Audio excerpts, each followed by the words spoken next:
Well, let's get right into it. The topic of today is I want to tell my story.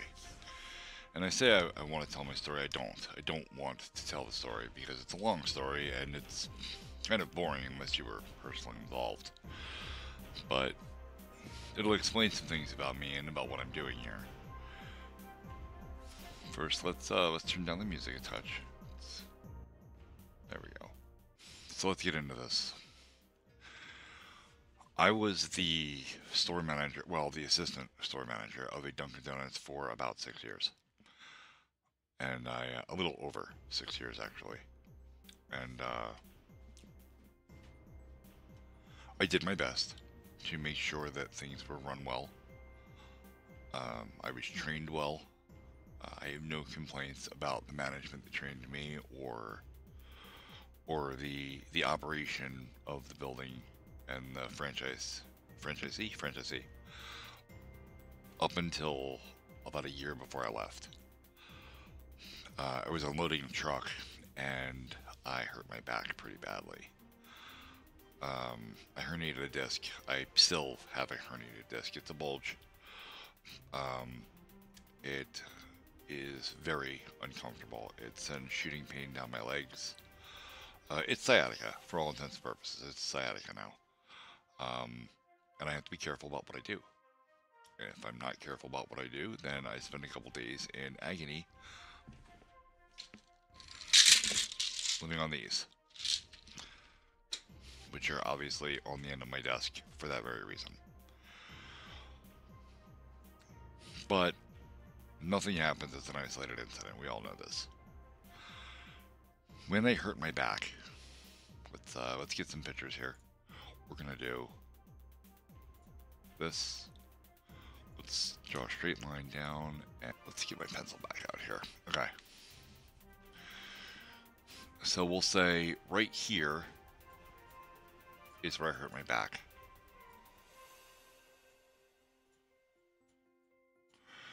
Okay. This was in July of 2020. This is the heart of COVID season, which started about here in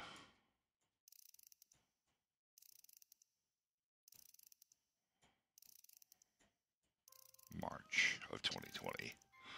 We'll just call this COVID. Now, COVID was actually here. I mean, it's called COVID-19 because it was discovered in 2019 in China, and where it was named. It didn't actually hit the States full force until about end of January, early February, and by March, it was ramping up pretty hardcore.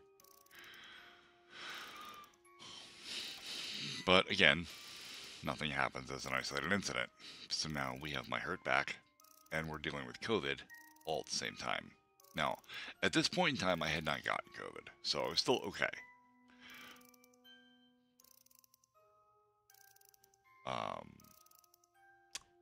This should actually be here. Because right here, something special happened. Something really, really bad. This is May.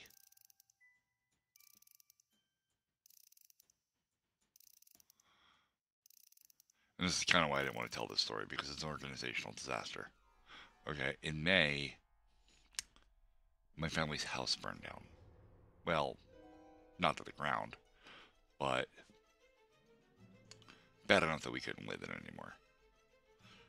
The area directly above me, into the attic, and this outside wall, literally the wall right behind my webcam, was burned to the point you could see right through it. It was just toast. It was an electrical fire.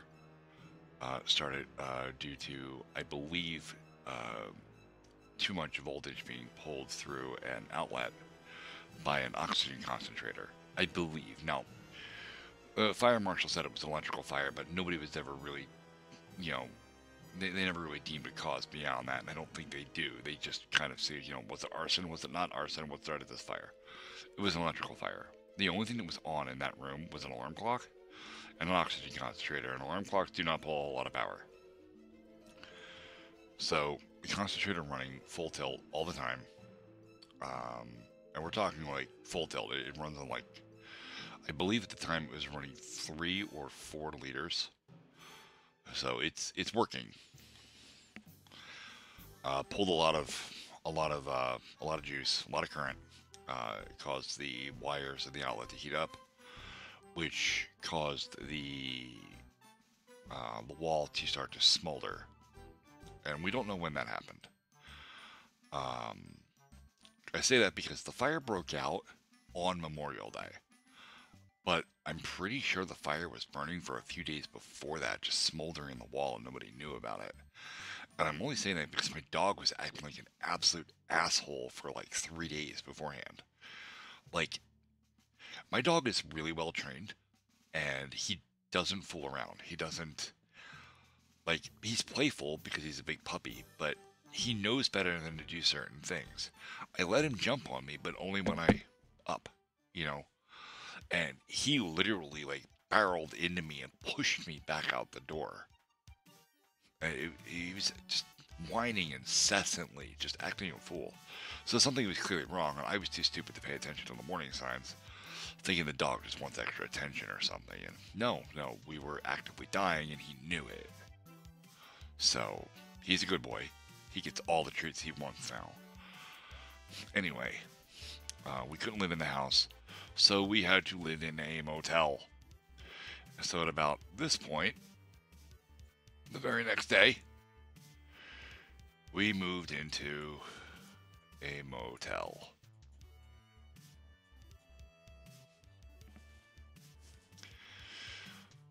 And while living in that motel,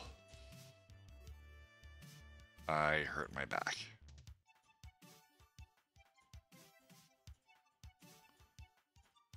We lived on the second floor of that motel, so hurt back or not, I had to negotiate a flight of stairs at least twice a day. Now, we were in this motel for a substantial amount of time, but we'll get to the actual number here in a minute.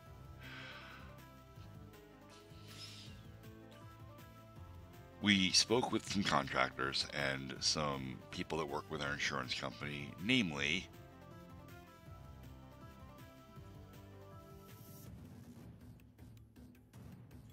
ServPro.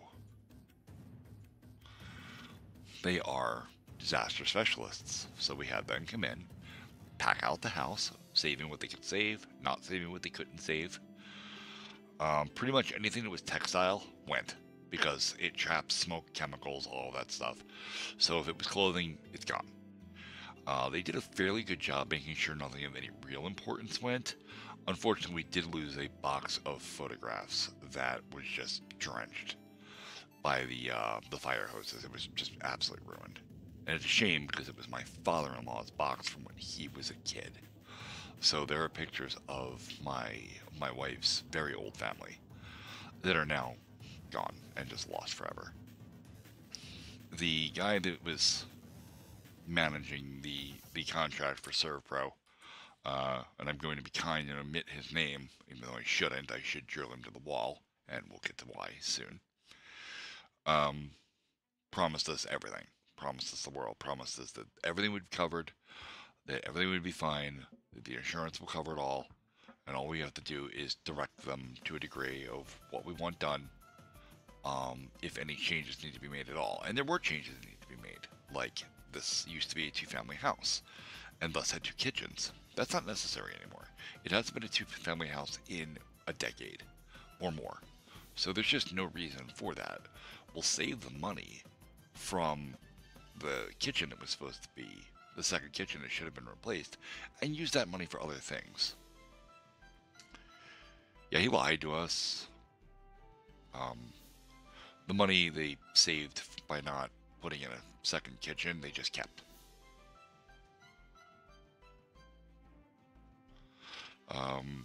There were other damages to the house that were not covered. Like, our front porch is just an absolute wreck. Um, and it's not. Nobody's doing anything about that. They never finished the job. There are little things here and there that I don't mind, but are obviously not very professional when they're not done. But the most important thing is they never put the siding up on the house. Like, they sided 3/4 of the house and didn't do, like, 3 walls. There's an interior corner in the house that they just didn't do. So that's actually my project for the summer. I have to put the siding up because no one else is going to do it. So now we're about here, I reckon. It's going to be a slow story, and I'm sorry. Okay. Work starts on the house, and well, actually, work didn't start on the house. Actually, start by the time permits and everything were done.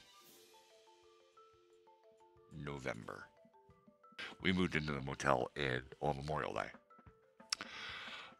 The day after, actually.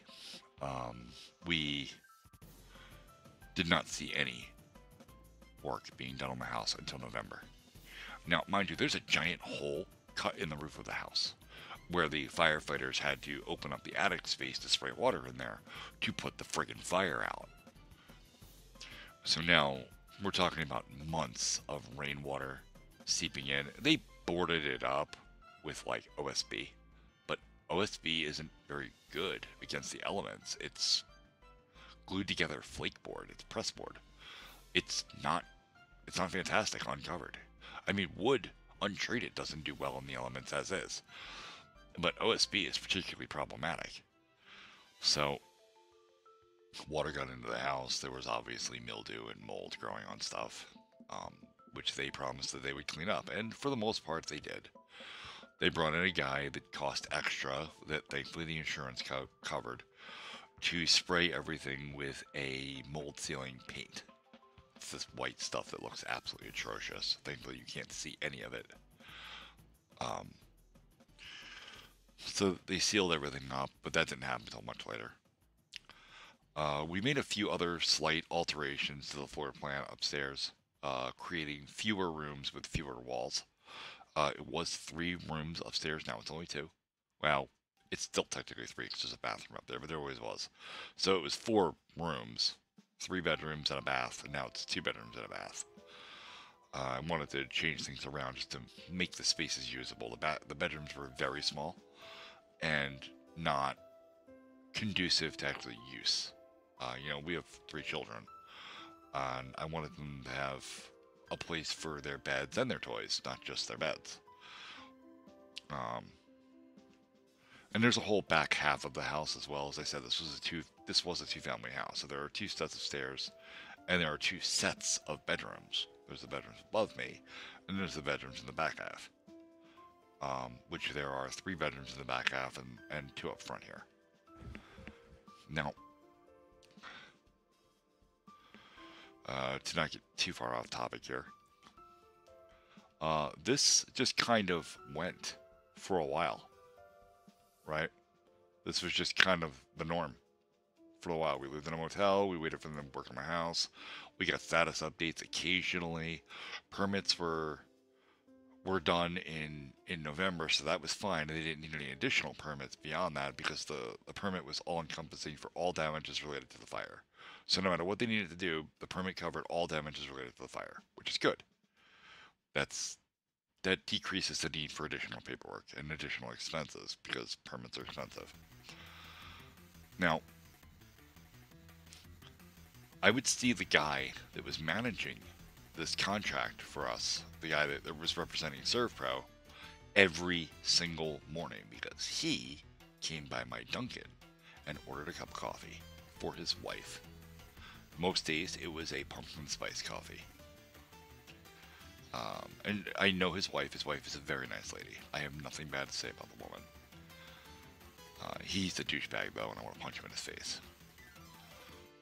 Again, for the aforementioned not completed work and promises that were left unfulfilled. Now, we kind of went on our way this way until we'll go to here. right? July of 2021, and we still live in a motel.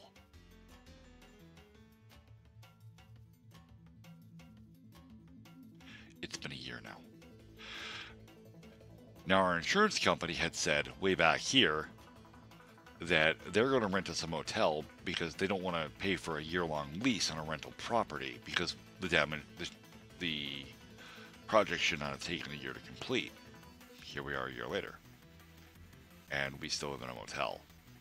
Now, mind you, living in a motel is tough, right? You don't have a lot of storage, you don't have a lot of space, you don't have a lot of room, and most importantly, you end up dumping a ton of cash in snacks. Doesn't seem like you would, but we have 3 children, and those 3 children get hungry all the time. It is impossible to prepare meals in a motel, especially a motel you're not allowed to cook in. Okay, no hot plates, nothing, you're not allowed to have that. At least the place we stayed. So, thankfully, my parents lived close by. They don't anymore, but they did at the time, and we would go there for dinner. But that was one meal. There are 2 other meals to be had during the day. Now, school, thankfully, handles lunch and breakfast for us, for the kids, for the 2 oldest children.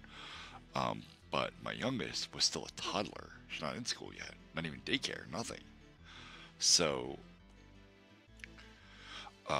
we had to kind of fend for her. Thankfully, she was very young when all of this happened, like not even a year old yet. So she was still primarily on formula. Not much of an issue there, except, about here, formula shortages started happening because of COVID. Anyway, we managed, thankfully. And we did not have any serious issues feeding the children. But it definitely got spooky there for a bit. However, when summertime came, it was a little bit different. Summertime came, and it was, we don't have school to provide, breakfast and lunch for the kids. So we had to work out other things. We ended up spending a lot of money on fast food. And this is not covered by insurance, because these are, they don't do that. So fast food, what little bit of meal prep we can do. I would take the kids to my parents' house as much as I possibly could without really intruding on my family. My parents are old. They don't need to have children running around their house all day long because we don't have a place to feed them. I mean, they would have, but I wasn't going to do that to them. So we did the best we could. On top of the fact that my dog was living with my parents because he was not allowed at the motel.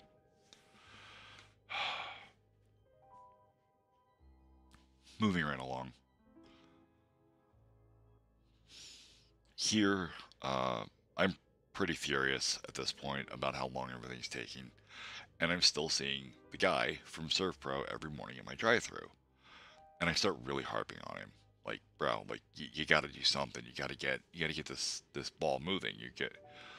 And he kept telling me the same bullshit excuses. The mortgage company's pushing back, the insurance company's pushing back. What the fuck do you mean the insurance company's pushing back? The insurance company cut you a check. You quoted the job for $198,000. You were given money. I don't understand why the insurance company would push back on anything.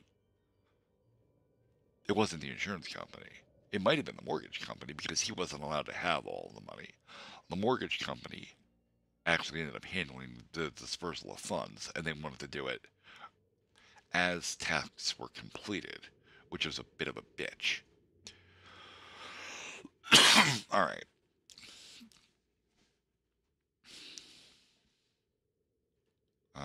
Let's see. This was a year, so July. That's 12 months. August, September, October, November. In November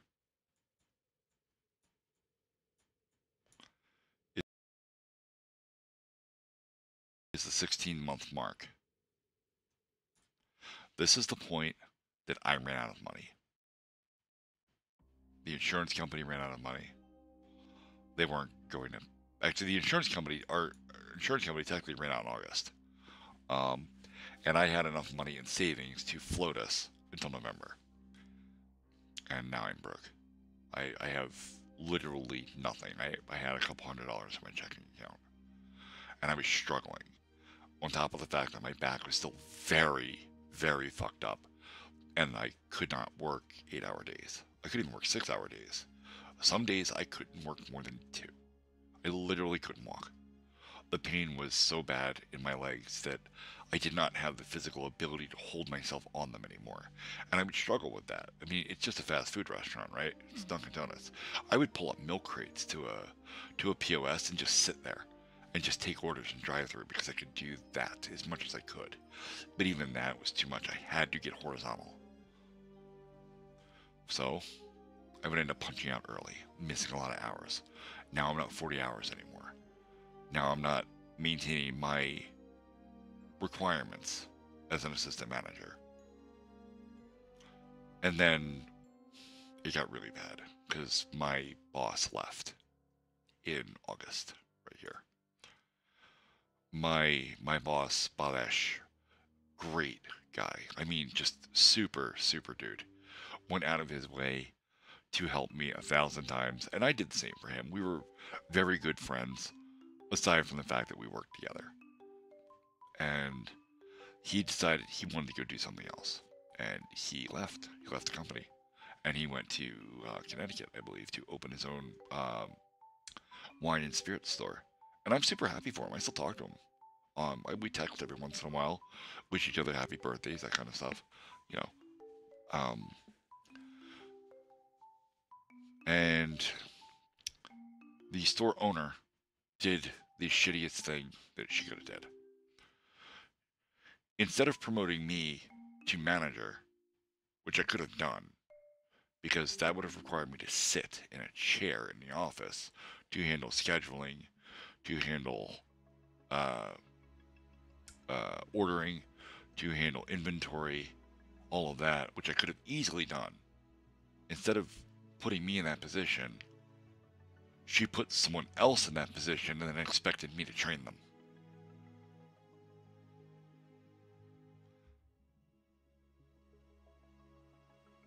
And I couldn't really say anything about it because I really needed the job. I really needed the money. And that is a really humiliating position to be in.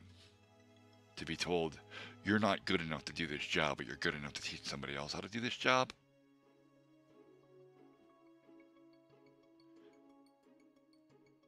I was beyond pissed. But it didn't stop there.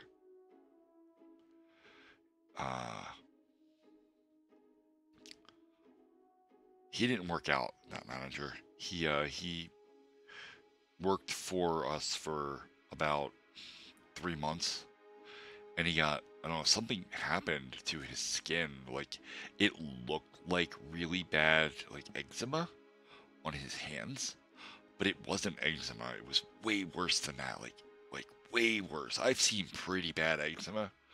Like, I've seen people's elbows look like alligator skin, and his was worse than that even. It was awful. And I felt bad for him because he was a nice guy. I got along with Davo really well. And his wife. They were just fantastic people, really nice, really kind, and very willing to learn, which I was appreciative of. Since I had to train him, at least he wasn't pushing back on me about anything. He was listening to everything I had to say. And he unfortunately had to go. He went back to India, where he could have his family doctors, look him over and figure out what the hell's wrong with him. And I don't blame him for that. That's fine. Then they moved a manager from another store to my store. Again, instead of promoting me. Now, at this point, I'm working a little bit more. I've been doing physical therapy. My back is getting better. I'm working roughly 6 hours a day.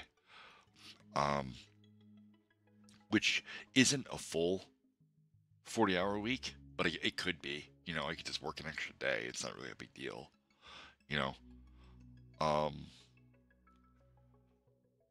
And they moved this woman into my store, and she was a fucking nut job. She was the epitome of a small framed woman with little dog syndrome. And all she did was create toxicity and a horrible environment, and she yelled constantly, and she was constantly just nasty, and she thought she knew everything, and honestly, she didn't know shit. She didn't have the first fucking clue how anything was supposed to be done or fixed in that store. She was literally the worst person you could have put in as a manager of a place where you need to deal with people. Now, I will say this, her ability to manage paperwork was on point. Her inventory was always spot on. Her ordering was decent. I don't think I can fully blame her for the ordering because I'm pretty sure she was getting pushback from above her to save money on the budget. So, you do what you gotta do, I understand. But scheduling was always tight, and she was always on top of it. If it looked like we didn't need as many people as we had, she'd send people home. And while that's shitty, it's necessary when you run a business. I understand. And more often than not, I was the person that went home because I was always in pain. So, she obviously did not work out. And we got another guy from another store. And now I'm just fucking done with everything. Because this is the third time now I've been passed for this. When I'm clearly capable of doing the job. And they just refuse to give it to me. And I know why. It's because my name isn't Daval or Badesh. The store is owned by an Indian family. And I'm not Indian enough to run their store. And you can call me a racist for that, but the precedent was set clearly. Every person that was brought into that store was of Indian descent and not always related to her. So it wasn't always a family thing, right? Like I thought that at first, like maybe she's just having cousins and shit, come in and manage, pulling people over from India. They do that. A lot of places do that. That wasn't the case. She just didn't want me to run her store. Which, at that point, I kind of gave up. I kept my head down, I did my job, and I went home. And by home, I mean back to the motel. Until November came. I told the guy that was from ServPro, look, I don't give a flying fuck what you do. And I leaned right out my drive-through window and said this to him. I was on the clock. Which, again, I try to keep a pretty professional face when I'm working. But at this point, I'm so done with everything that when he pulled up, I'm like, look, bro, I don't give a fuck what you do. Get the inside of the fucking house done so that we can move back into it. The siding can go up whenever. I don't care. Okay? It's insulated. Put the fucking sheetrock up. Get it fucking painted so that we can move in. Okay? I was coming down to the house and checking on it probably twice a week just to see what progress they were making anyway. And I knew that it was just about there. They were just dragging their fucking feet. Because he's already been paid for the job, and now he's more interested in chasing other contracts. And not finishing this one. Meanwhile, my whole family's held up in a fucking motel. He agrees. And he gets his guys in here. And over the course of about a week, they bang out the rest of what needs to be done inside for the house to be ready for us to move in and get a certificate of occupancy. We got it and moved in the next day. Because we were out of money. And I have to say, the lady that the manager of the hotel, very nice lady, she was really concerned because we had been living in that room for 16 months. And usually when you have family living in a room for that long, it is a fucking disaster. No, absolutely not. Absolutely not. When we moved out, we had until the end of the week still paid up already. And me and the wife went back into that room, and I mean, we cleaned everything floor to ceiling to include wiping the walls. You never knew that a body was in that room when we were done. And I mean, like, we had kids running in and out. My daughter puked on me, onto the carpet. Like, there was clear messes. Like, it was fucked up in there. And we did our very best to bring it right back to the way it was when it was given to us. And when we left, this poor woman was in tears when she came and saw the room. She was just like, oh my God, what have you guys, this is amazing. Not about that life. We get moved back into the house. It's November. Now the real fun begins. This was nothing. This is nothing. This, I'll do this 10 more times. This is fine.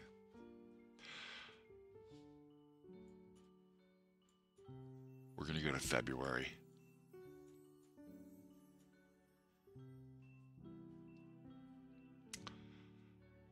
And I was fired from my job.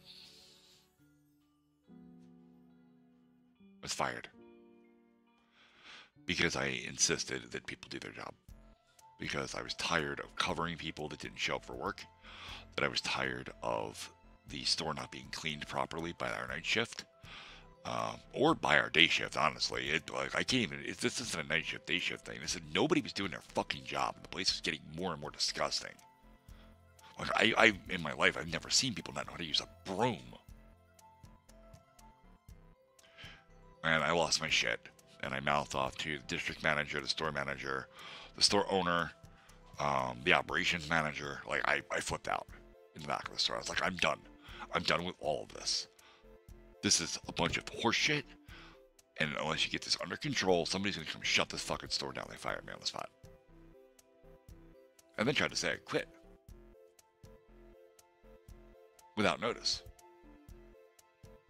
So they wouldn't have to pay me unemployment. That didn't work.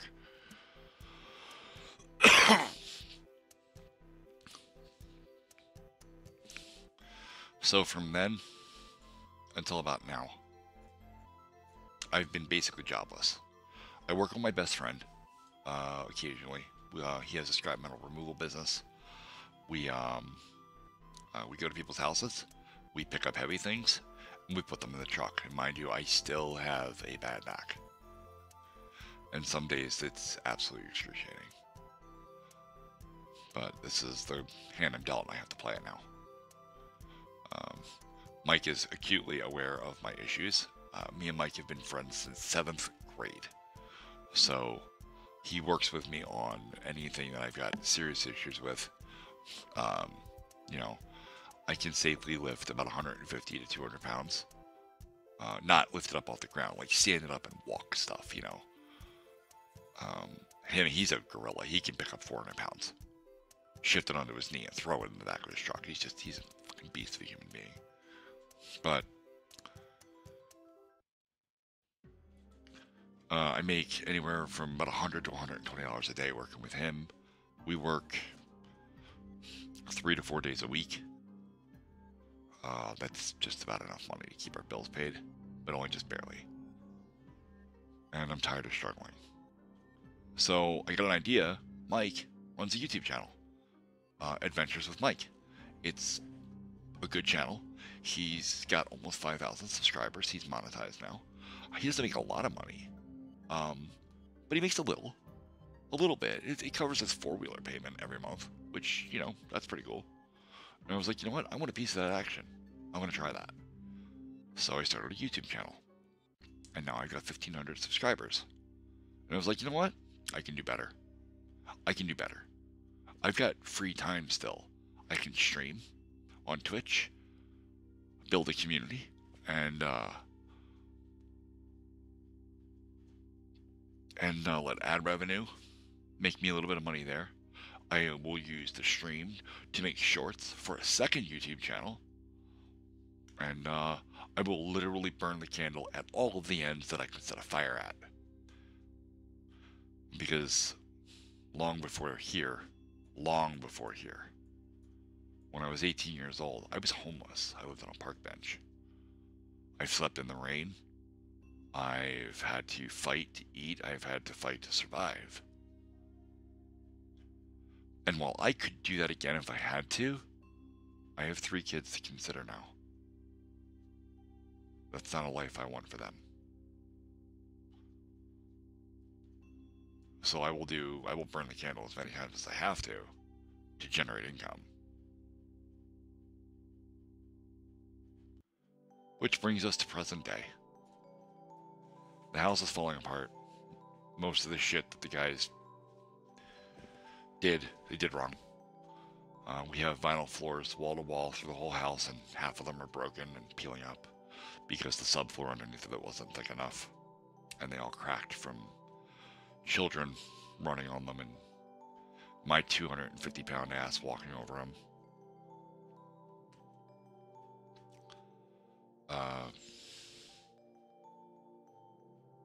It's just been a slow descent of things just breaking. The banisters are all loose. None of them were secured very well. It's a really shit situation. I've been in contact with ServPro for over a year now.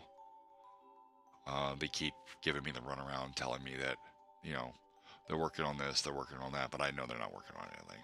All they're doing is stalling. And the worst part is I can't even sue them because it's not technically my house. It belongs to my mother-in-law. We just live here.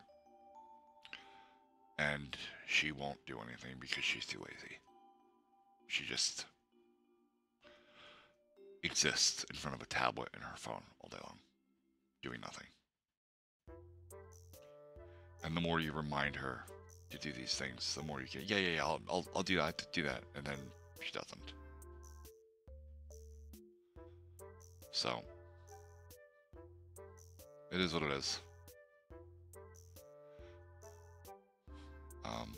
The wife got a new job. She'll be working nights. I'll be working days. On top of streaming, on top of YouTube content. And I will run myself absolutely ragged. And I know she will too. And that's why I married her, because she's a trooper like me. She understands that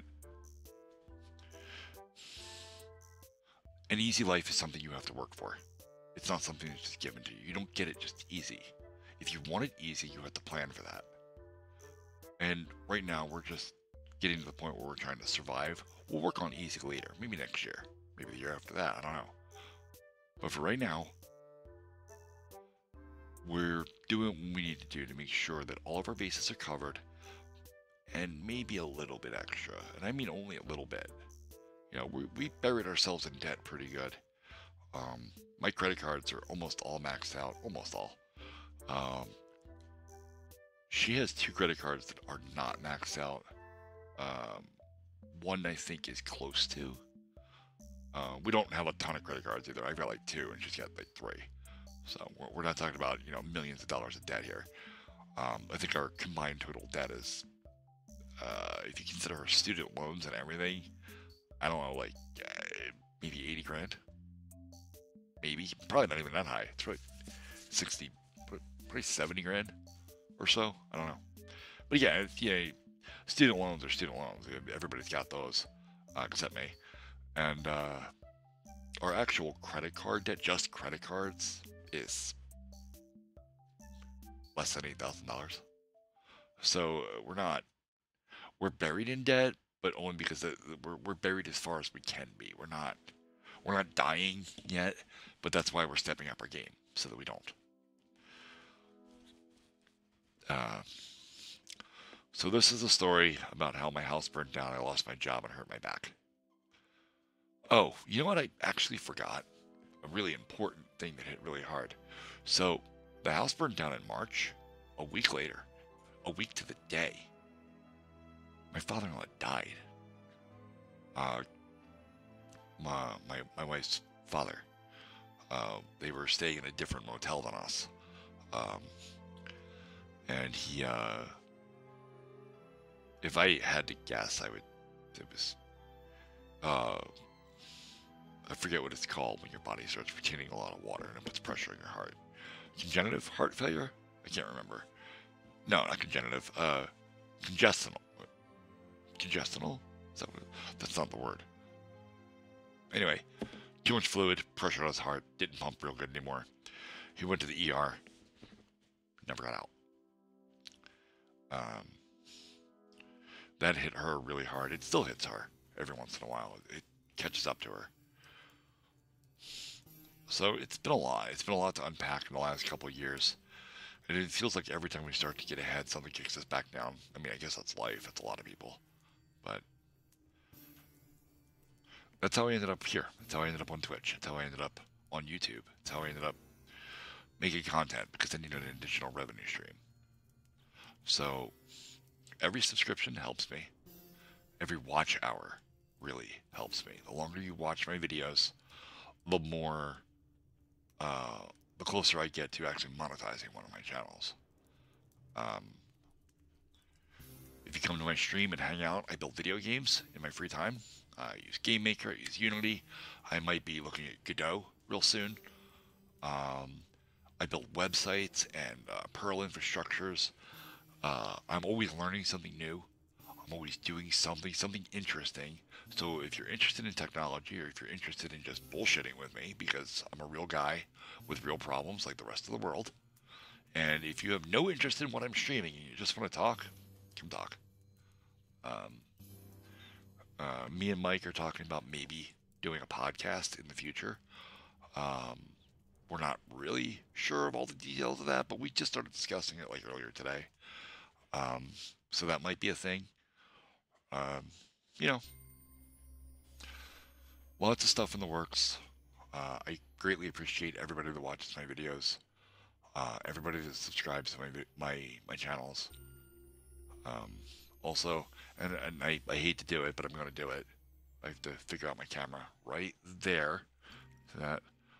So these are my my status bars on Twitch for my my current coffee fundraiser and my current follower count on Twitch. So if you want to buy me a coffee, there's the coffee link is in my bio. Yeah, my profile here on YouTube and on Twitch. I don't do Patreon because Patreon is they've got a bad model compared to coffee.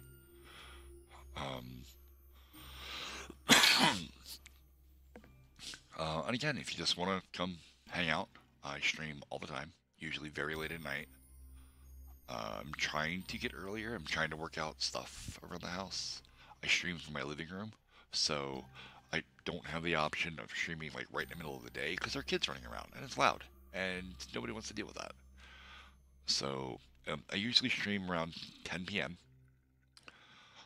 And I make content all the time. While I'm doom scrolling, I'm outside smoking a cigarette or something, I'm flipping through YouTube. Something catches my eye, I will generally remix and respond to it because I found some level of stupid that needs adjusting or attention. Or I'm clipping bits of my stream and putting it up on my other channel. So I appreciate everybody that has stayed and watched. The watch hours help me more than anything right now. Subscribers help a lot. And it's been a long, boring story with a lot of backtracking because my memory doesn't always work as well as I wish it would. And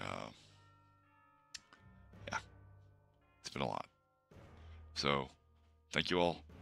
And hopefully we'll get back to our regularly scheduled content now, which is a little more lighthearted and a little more positive and definitely a lot more fun.